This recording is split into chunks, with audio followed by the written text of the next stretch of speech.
धाम धनी धनी जी हमारे धाम धनी जी हमारे धाम धनी जी हमारे धाम धनी जी हमारे मेहर करो श्री प्राणनाथ प्यारे मेहर करो श्री प्राणनाथ प्यारे मेहर करो श्री प्राणनाथ प्यारे मेहर करो श्री प्राणनाथ प्यारे मेहर करो श्री प्राणनाथ प्यारे मेहर करो श्री प्राणनाथ प्यारे मेहर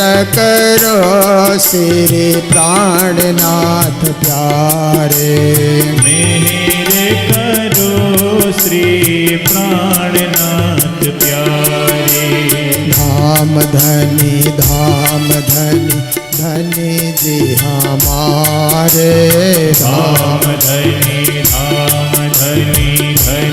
जी हमारे मेहर करो श्री प्राणनाथ प्यारे मेहर करो श्री प्राणनाथ प्यारे मेहर करो श्री प्राणनाथ प्यारे मेहर करो श्री प्राणनाथ प्यारे बोलो सतगुरु महाराज की हेर्नुहोस् तीनवटा शब्द हामीले शब्दावलीमा पाउँछौँ भेला मेला र अर्को एउटा छ झमेला राजनीतिक जमघटलाई भेला भनेर भनिन्छ नि राष्ट्रिय भेला पनि भनिँदो रहेछ नेपालमा सबै भेला हुने र राजनीतिक भेलामा के हुन्छ भन्दा भेला हुन सकेनन् भने गाडी पनि पठाइदिने बस पनि पठाइदिने ट्रक पनि पठाइदिने भेला ठुलो गर्ने ताकि त्यो भेलाको एउटा जनतामा प्रभाव बढेर जाओस् तर मेला कस्तो हुन्छ भन्दा आफै घरबाट गाडी लिएर आउने र आफै खर्च गरेर आउने मन्दिरमा आएर आफै चढाउने र समय दिने श्रद्धा दिने भावना दिने भक्ति दिने त्यसलाई मेला भनिँदो रहेछ मेलाले के गर्छ भन्दा श्रद्धा जगाउँदछ भेलाले सरकारको निर्माण गर्दछ राष्ट्र चिन्तन गर्छ तर मेलाले आत्मचिन्तन गर्दो रहेछ परमात्मा चिन्तन गर्दो रहेछ परमात्माको सान्निध्यको अनुभव गराउँदो रहेछ अघि हामीले सुन्यौँ ध्यान हेर्नुहोस् हामी ध्यान त सधैँ राख्छौँ तर कसको ध्यान हामी राख्छौँ भन्दा कोही बेला घरको ध्यान राख्छौँ सबै अब मेलामा जाने भयो भने मैले घर रुङ्नै पर्यो नि भन्दा घरको ध्यान भयो नि त कोही बेला सम्पत्तिको ध्यान राख्छौँ मेरोमा यति सम्पत्ति छ भने कसैले नचोरोस् भनेर ध्यान राखेको कोही बेला हामी खेतीको ध्यान राख्छौँ चराचुरुङ्गीले आएर नखाओस् म यसपालि धेरै गाउँ बस्तीको कार्यक्रममा गएँ पहिला जाँदा एकदम खेतीपाती हरियाली राम्रो भएको देख्थेँ यसपालि मैले जाँदा त्यहाँ सबै बाँझो जमिन रुखा सुक्ना देख्न पाएँ मैले प्रश्न गरेँ किन यस्तो भन्दा दुम्सीले आएर खाइदिन्छ बाँदरले आएर खाइदिन्छ मुजुरले आएर खाइदिन्छ के गर्नु अब खेती लाएर केही फाइदै छैन जङ्गल बढेर गयो हेर्नुहोस् अब खेती लगायो भने त्यही दुम्सीले र बाँदरले र मुजुरले चराचुरुङ्गीले नखाओस् भनेर ध्यान राख्नु पर्यो नि आफैले ध्यान राख्न सकिएन भने एउटा कोट झुन्ड्याइदिएर होइन, त्यसलाई काग भगौडे भन्दो रहेछ हिन्दीमा चाहिँ, काग भगाउने।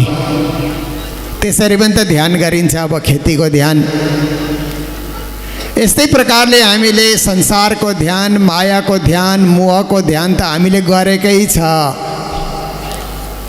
तर त्यो ध्यानलाई इन उल्टी से उल्टाए के पिया प्रेम करे सन्मुख। प्राणनाथजीको भनाइ के छ भन्दा तिमी ध्यान गरिरहेकै छौ, ध्यान बिना तिमी छँदै छैनौ। आमाले मसिनो नानीको कति ध्यान राखेको हुन्छ, अलिकति निन्द्रा आफूले लिएर नलिएर पनि नानी सुतोस् भनेर ध्यान राखेकै हुन्छ, नानी नरहोस् भनेर ध्यान राखेको हुन्छ, नानी भोको नरहोस् भनेर ध्यान राखेको हुन्छ। ध्यान धेरै प्रकारका छन्, तर यो मायाको ध्यान हो, संसारको ध्यान हो, अज्ञानको ध्यान हो, आवागमनको ध्यान हो। प्राणनाथजीले भन्नुहुन्छ यो ध्यान तिमी गर्दैछौ तर ध्यान उल्टा भयो।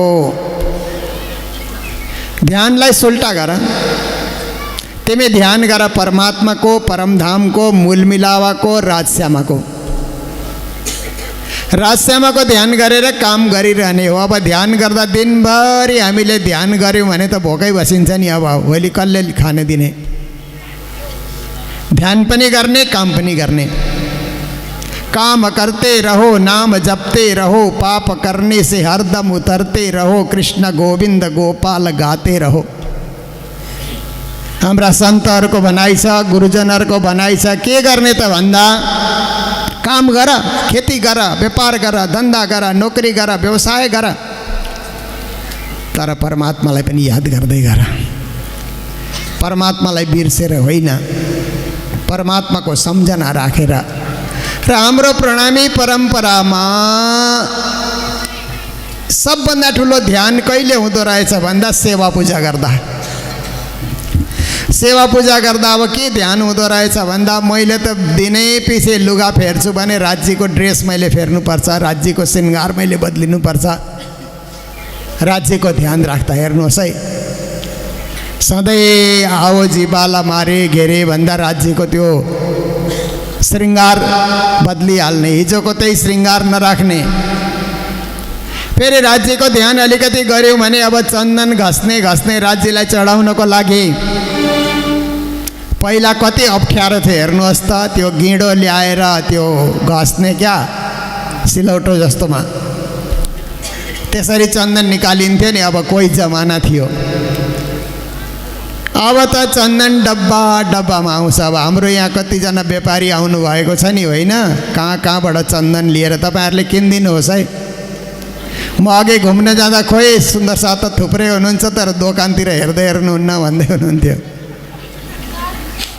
आजकल सजिलो छ, त्यो डब्बामा चन्दन आउँछ, त्यो पनि शुद्ध चन्दन हो, सुगन्धी पनि त्यसमा भरिएको छ। तर राज्यलाई सम्झिँदै त्यो तयार गर्ने हो। अब तीर्थहरूमा त पहिलाकै ओरिजिनल चन्दन जुन घसिन्छ नि, त्यो ओरिजिनल चन्दन चाहिँ धेरै महँगो भएर गयो। एउटा सानो टुक्रो हामीले किन्यौँ भने 1000 रुपियाँ पर्छ, र हामीले अब त्योभन्दा सस्तो ल्यायौँ भने त अम्बकको डालीको पनि चन्दन बनाइन्छ नि। अब अरू पनि कति वृक्षको डालीको चन्दन बनाएर कतिजनाले अब 2 नम्बरी चन्दन बेचिराखेको हुन्छ। त्योभन्दा यो डब्बाको पनि शुद्धै हो, पवित्र हो, किनभने त्यसको रङ पनि राम्रो छ, सुगन्धी पनि छ त्यसमा, परमात्मालाई चढाउन बनाइएको हो। राम्ररी हामी तयार गरौँ, यो चन्दन चाहिँ राज्यलाई लगाउँछु भन्ने सम्झेर।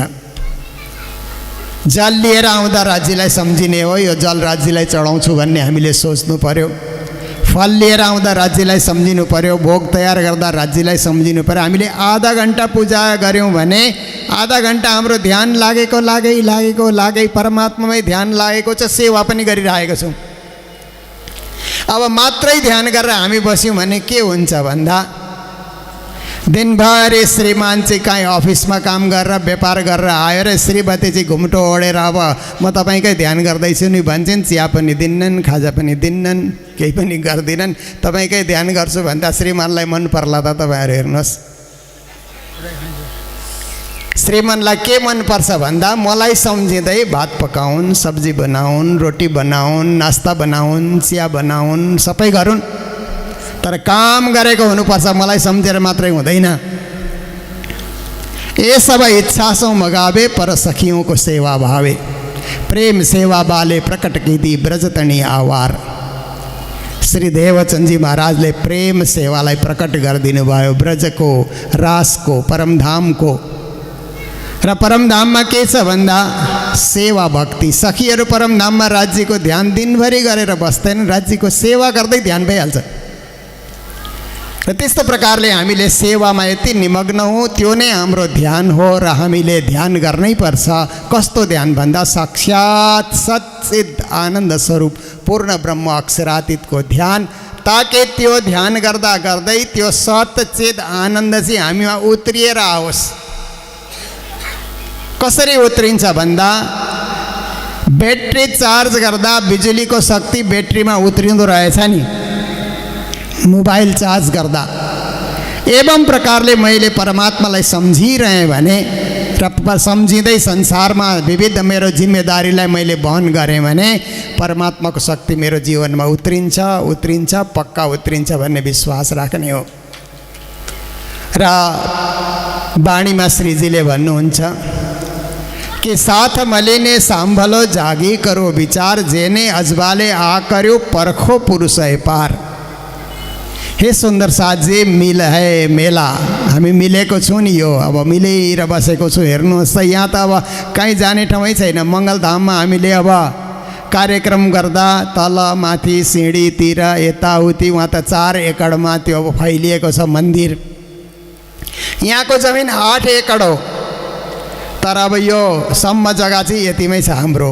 अब सम्म यहाँ खोज्यौँ भने धेरै कान्ला उत्रिएर निकै तल गएपछि मात्रै सम्म जमिन हामीले पाउँछौँ र यतिमै हामी बस्दा राम्रो भेला यहाँ देखिन्छ। बिहान 9 देखि लिएर बेलुका 5:30 बजीसम्म राति पनि सांस्कृतिक कार्यक्रममा यो भेला देखिन्छ। यो भेला के हो भन्दा यो प्रेमको भेला हो, सद्भावनाको भेला हो, मेलमिलापको भेला हो। यो मिलेर बस्ने एउटा भावना हो। र अर्को एउटा झमेला भनेको चाहिँ के रहेछ भन्दा अब तपाईँहरू हेर्नुहोस् है, हाट बजारमा पनि भेला हुन्छ नि। हाट बजारमा पनि त्यहाँ मेला जस्तो देखिन्छ परबाट हेर्दा, तर त्यहाँ त एकदम कोही यता सौदा किनिरहेको, उता सौदा किनिरहेको, भावमोल गरिरहेको, त्यहाँ विभिन्न प्रकारको झमेला त्यहाँ देख्न पाउनुहुन्छ तपाईँले। काहीँ नखाने कुरो बेचिरहेको, काहीँ अब मात्ने कुरो बेचिरहेको, त्यस्तो अखाद्य चिजहरू बेचिरहेको झमेला देखिन्छ। र संसारको बजार झमेला रहेछ, राजनीतिको बजार भेला रहेछ, तर धर्मको बजार भनेको मेला रहेछ, जहाँ हामी सब मिलेर प्रेमपूर्वक हामी बसिरहेको छौँ। र एकजना कविले के भनेको छन् भन्दा मेला मेला सब कोई कहे सब मेले में जाए, मतलब क्या है मेले का कोई समझता नहीं, साथ जी वह भी मेला था जो हम मूल मिलाप में बैठे थे, साथ जी यह भी मेला है जो आज आप हम सब मिलके बैठे हैं। बोलो कृष्ण कन्हैया लाल की। एउटा मेला मूल मिलापमा बसेछ, अर्को मेला त्यो मूल मिलापमा बसेको मेलाले हाम्रो सुर्तालाई यहाँ उतारिदियो।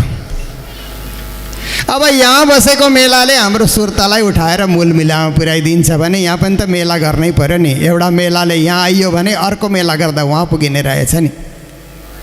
त्यसकारण साथ मलिने साम्भलो, प्राणनाथजीले भन्नुहुन्छ सुन्दर, साथ मिलेर सुन, जागे करो विचार भन्नुहुन्छ, जागेर विचार गर। यसै विचार गर्यो भने त फोकटको विचार हुन्छ नि। विचार त आफै हुन्छ, विचार गर्नै पर्दैन। मनले सोचेको सोचै बिहानदेखि बेलुकासम्म तपाईँ हेर्नुहोस्, मनले कति सोच्छ। एक एकछिनमा के कुरा सोचिरहेको हुन्छ, त्यो मनले विचार विचार विचार विचार आइरहेको हुन्छ। र ध्यान गर्दा हामीले निर्विचार पनि हुनुपर्छ। अघि तपाईँहरूले सुन्नुभयो नि 3 दिनको मौनको एउटा शिविर राखौँ भन्ने तपाईँहरूले सुन्नुभयो नि मङ्गलधाममा। त्यो निर्विचार हुने एउटा सोच हो, विचारबाट निर्विचारतिर जाने। किनभने निर्विचार हामी भयौँ भने विचार आउँदै आउँदैन। अब म केही पनि विचार गर्दिनँ, म शून्य खाली। केही नसोच्ने म। कोही कोही बेला बेलुका तपाईँलाई टेन्सन भयो भने निन्द्रा लाग्दैन, ओछ्यानमा गएर यता पल्ट्यो उता पल्ट्यो, निन्द्रा आइज निन्द्रा आइज निन्द्रा आइज भन्यो, आँखाले निन्द्रा तान्दै तान्दैन। निन्द्रा त आँखाले तान्नु पऱ्यो नि। अब शरीर चाहिँ लल्याक लुलुक भएर शिथिल भइसकेको छ, शरीरले सुत्न चाहन्छ तर आँखा मान्दै मान्दैन, निन्द्रा उसले तान्दै तान्दैन। त्यस्तो बेलामा के हुने भन्दा निर्विचार हुने। अब म कुनै विचारै गर्दिनँ, सास मात्रै म फेर्छु भनेर मैले 200 खेप सास म फेर्छु, गन्दै छोड्दै गरेर 200 खेप पुर्याउँछु भन्दा 100 नपुगे निन्द्रा लागिहाल्छ। निर्विचारले हामीलाई समाधितिर लैजाँदो रहेछ। र हामीले सबै यो अभ्यास हो, यो सबै अभ्यास हो। ध्यान पनि अभ्यास हो, निर्विचार पनि अभ्यास हो, योग पनि अभ्यास हो। के हो भन्दा परमात्मालाई पाउने अभ्यास हो। विभिन्न अभ्यासहरू छन् परमात्माको प्राप्तिको लागि।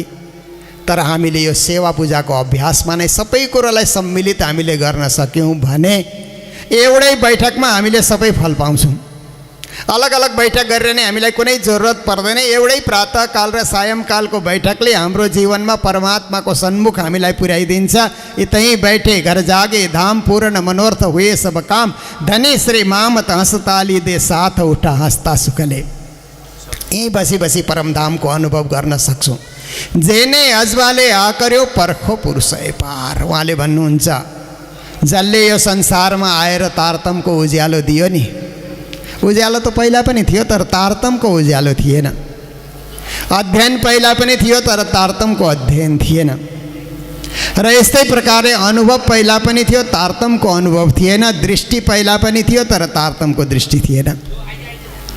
प्राणनाथजीले सद्गुरुले आएर हामीलाई तारतमको दृष्टि दिनुभयो। तारतम्यको तत्त्व कयो, हृदय बैठे स्वरूप। हाम्रो हृदयमा त्यो तारतम मन्त्र बसिसकेको छ। अब कसैले हामीलाई हल्लाउन सक्दैन। तारतम मन्त्र हृदयमा बसाएर बारम्बार हामीले त्यसको जप गरिसकेको छ भने हामी कतै पनि हल्लिँदैनौँ। कति नै ठुलो प्रभावी कसैले अब चमत्कार देखाए पनि हामी प्रभावित हुँदैनौँ, किनभने हाम्रो हृदयमा तारतमको दृष्टि खुलिसकेको छ। र यस्तो प्रकारले तारतमको दृष्टि खुलाउनको लागि नै हामी पारायण पाठ यहाँ गरिरहेको छौँ। हिजोको पाठमा रास प्रकाश सटऋतु कलश हाम्रो ब्रह्ममुनिहरूले पढ्नुभयो भने आजको पाठमा प्रकाश हिन्दी, कलश हिन्दी र सनन्द उहाँहरूले पढ्नुभयो। प्राणनाथजीले जीवनमा रस भर्न नै रास सुनाउनु भएको। आजको कलियुगको जीवन, विज्ञानको जीवन एकदमै निरस निरस निरस जीवन हुन्छ। जसलाई पनि यसो केही सोध्न खोज्यो भने मलाई फुर्सद छैन, फुर्सद छैन, यत्रो बताउने मलाई कहाँ समय छ, समय छैन मेरोमा भन्छ। निरस बाँचिरहेको छौ। र रस कहाँबाट आउँछ भन्दा भक्तिबाट। त्यो भक्ति कहाँबाट खोज्ने भन्दा बाणीमा। अनन्य परा प्रेम लक्षणा भक्तिको स्रोत कहाँ खोज्ने भन्दा तारतम बाणीमा। त्यसकारण हामीले बाणीको पाठ पर्ने हो। जीवनमा रसै रस, रसपूर्ण जीवन बनाउन, प्रकाशपूर्ण जीवन। अब अँध्यारो त हामीलाई मनै पर्दैन।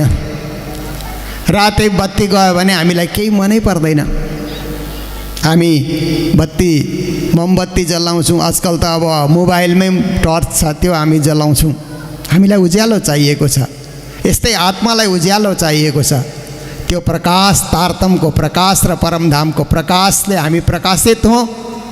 यही नै प्रकाश ग्रन्थको सार हो। र प्रकाश ग्रन्थमा तारतमको रहस्य खोलिएको छ। 16 अक्षरबाट 6 चौपाई, 6 चौपाईबाट 112 चौपाई, 112 चौपाईबाट 18,758 चौपाई। हेर्नुहोस् त प्रकाश फैलिएको। सूर्यबाट आएको प्रकाश पृथ्वीमा आउँदा कति किरणहरू फैलिएको हुन्छ।